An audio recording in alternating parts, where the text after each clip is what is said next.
smooth talking, not jive walking, banana eating, coffee drinking, well into 2022.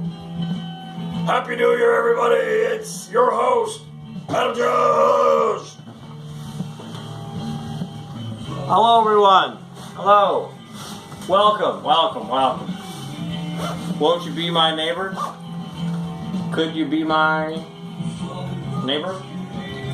We're live on the Morning Banana Show. Today is 2022. Checking the live streams really quick. It's 2022, January the 4th, Tuesday morning at 8:22 a.m. And I appreciate each and every one of you for showing up and hanging out with me in the morning at the shop here. So, some of you may know I am operating a rust check in Niagara right now.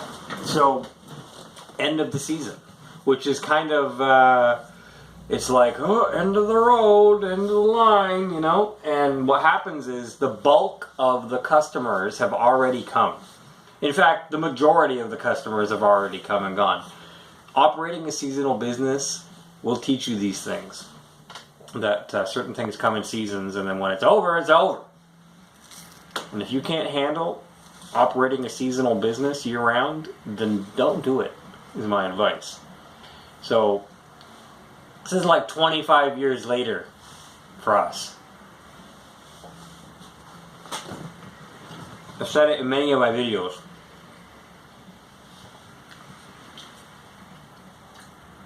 The rust check season goes from August to January, September to January, really. Basically, people in southern Ontario, at least, are trying to get the vaccines on their car before the salt comes down and causes cancer or coronavirus. So, the salt is like 5G or it's like infection, you know, it's infection everywhere, the salt on the roads.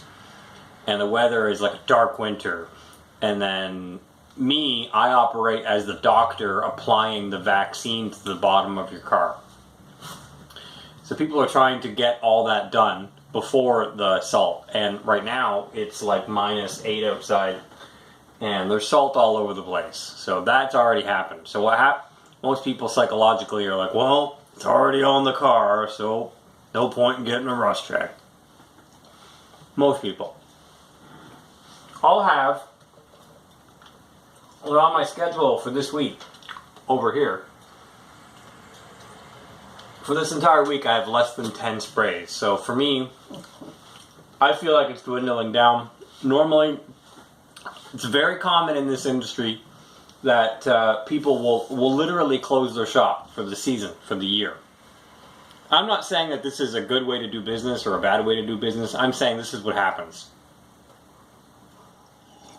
The guys will close their shops and they'll do other things. The idea being that you've made enough money in the season to at least pay for your mortgage for the year and whatnot.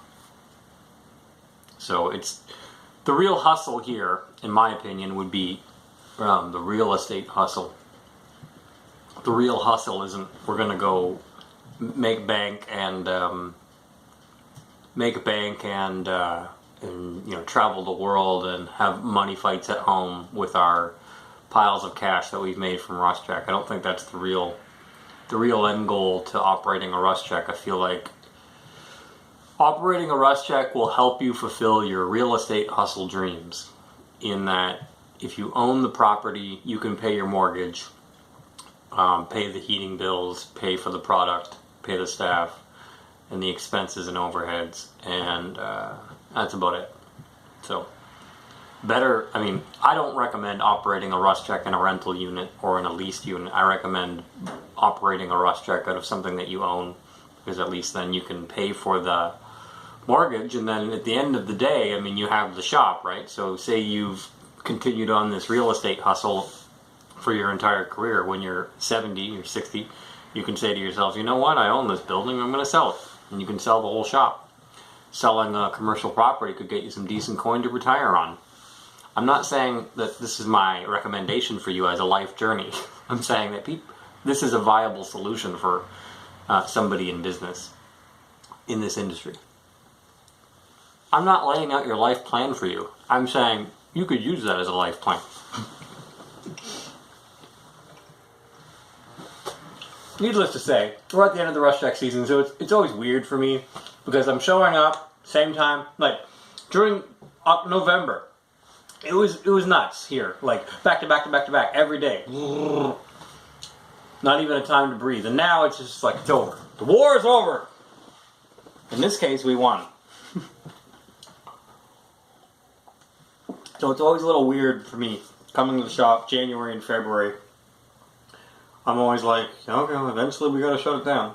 Eventually you gotta put a note on the door that says, we're closed for the season. Eventually we gotta...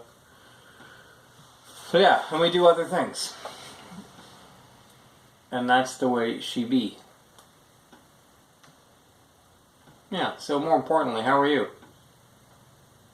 How's everything in your world? I hope that it's good. Pardon me for a second.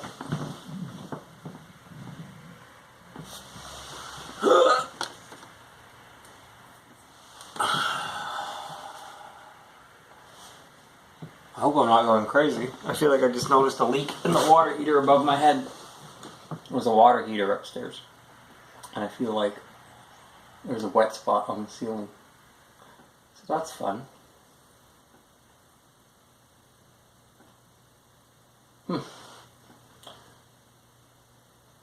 that'll be interesting. I have to deal with that. Yeah, well anyway, now that I've given myself some more things to do. Yeah, the rush check season is coming to an end, and that's what it is.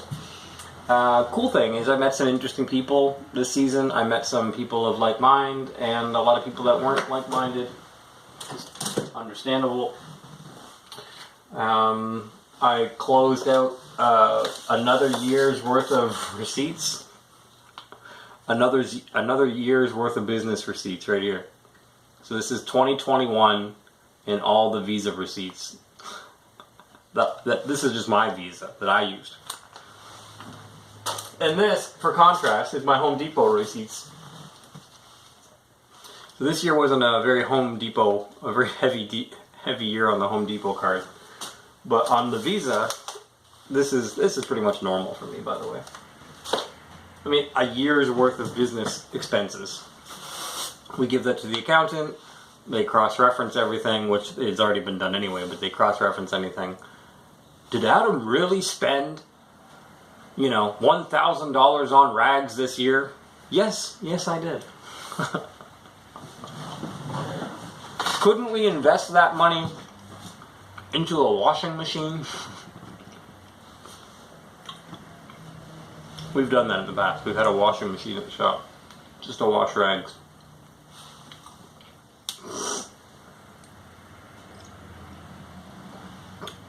Anyway, so it's the Morning Banana Show, number 110. I'm almost done it. And I appreciate you guys. Thanks for coming out. I hope that you have a great day. We could talk about things going on in the world, I guess. The world is the way the world is. We live in the world. Headline, The Last Wave, over at Drudge Report.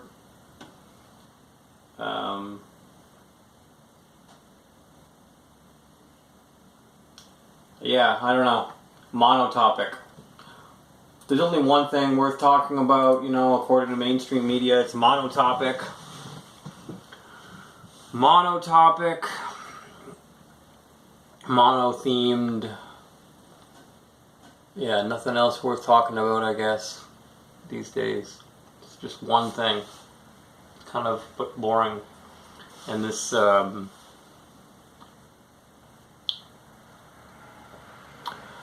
This Morning Banana Show was not brought to you by Moderna or Pfizer. Speaking of doctors and dentists and things, I had a dentist appointment yesterday. Out of town. And it was the first dentist appointment that I have had in years where the dentist and the oral hygienist, the cleaning lady, the people who do the cleaning, and then there's like the proper senior dentist. There's different names for this thing. I don't know what their career is. God bless them.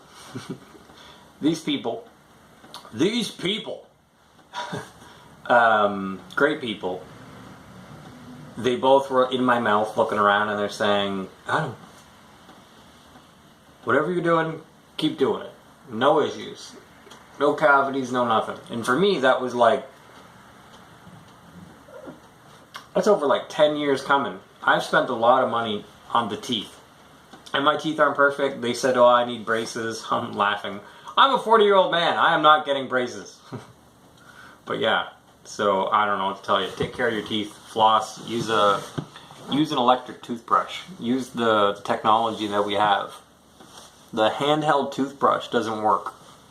And it doesn't work because, you know, some people, they put their toothbrush in their mouth and then they're always rubbing harder depending on what hand is their dominant hand versus what side their dominant side is. So if you're right-handed and you're brushing on your left side, you're going to make, you know, a lot more wear there than you would on your right side because all your weight is there.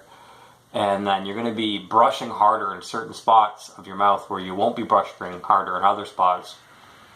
And you'll never be able to get it circling around and brushing up and down the same amount as you would with just sticking an electric toothbrush in your mouth for a few seconds and going brrrr. So, of all the things to talk about on a morning banana show, and things that I wish I would have told my younger self, I would tell my younger self, hey Adam, don't be an idiot. Just go buy an electric toothbrush. Yeah, it's $100, but you know the amount of money that you're going to spend on your teeth over the next 30 years, you're going to really regret not buying an electric toothbrush earlier, and just get it done, dude.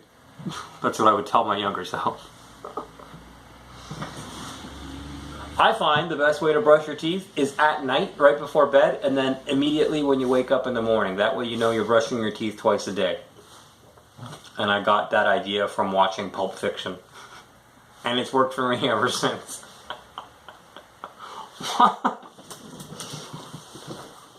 Oh man.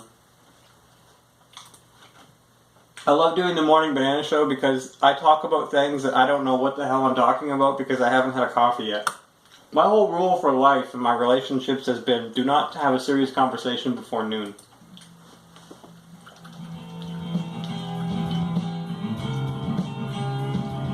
A lot of snow blowing this season. I'm going to keep doing that. You know, we've got a snow blower. Got to clear out the properties. I had my tenant come to me and thank me. Thanks, Adam.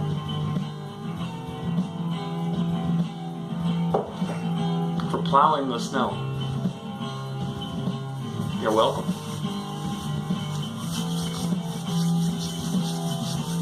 Alright everybody, thank you for watching the Morning Banana Show number 110. I'm done the morning banana. Almost on the coffee. You know what that means? Code Brown. We've got some dates here, some raisins. I'll pick away at those during the day. Take care of yourselves. And thanks for being my neighbor.